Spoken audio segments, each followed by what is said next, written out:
Alright, so we got a couple of quick updates here. So you can see behind me, I got the Supra up on the jack stands here. Lately, I've been working on a lot of cab modeling, so today I want to go over that with you guys to share what I've been working on. So let's flip this around. Alright, so here we are in Fusion 360. I've been trying to stay busy, so I haven't, forgotten to take a video of me using this new scanner to scan this engine. But that is the new iSci Vega that just came out a couple months ago. I haven't used any other scanners yet, so I can't say for sure how they compare, but one thing I do really like about this is that it is handy because it is wireless, so you don't have to have a laptop and your whole wiring setup going on, and it's not really going to constrict you from being able to maneuver while you're scanning. However, there is a learning curve with these scanners because it does lose tracking pretty easily, and if you try to scan black parts, I personally find it pretty difficult to pick up and get a clean mesh file off of it unless there's something I'm missing. But this one, I even tried to spray and tried the dots in it.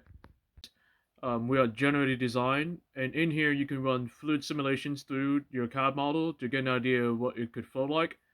I'm not going to make a video how to use this today just yet, but I just want to come over here to show you what this model looks like as far as air velocity goes. So come over here and explore, flow line view.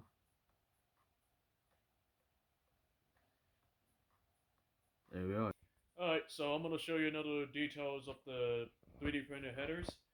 And one of the three metrics we would typically look for if you wanted a really high-pitched sounding engine in a V10 or a V12 would be one, it would be equal lengths, and then two, it would be rotary fire, and three, if you look at closely, it would be stepped headers.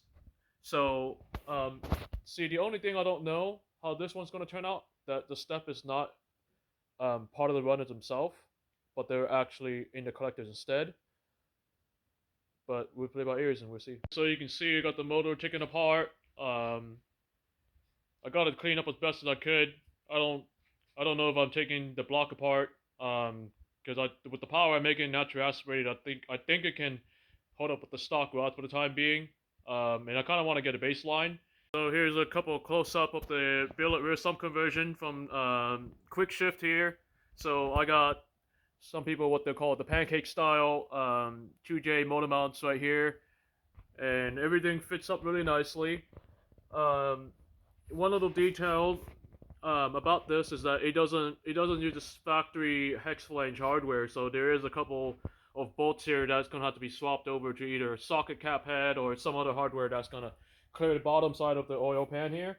So yeah, once I get to it, we'll play by ears and see what it wants.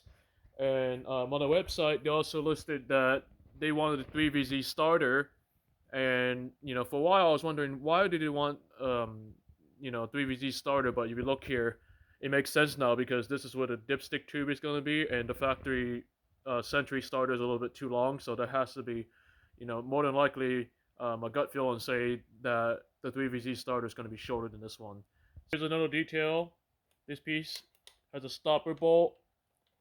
And with this, you slide a external oil pump in the bottom, and then you can adjust your belt tensioner with this, and your Ross machine harmonic damper is going to have an external oil pump drive.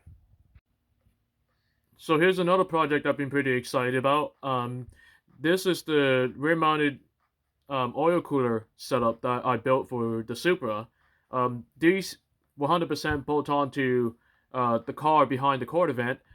And it allows you to run one of the new SetRab 10-row slim profile oil cooler. So I have a couple of these on the way to me right now. And I have a prototype that I sent out to my buddy Tuan, super biologist, on Instagram for testing. So once that's wrapped up, I think on the next episode I'll probably have more details on these.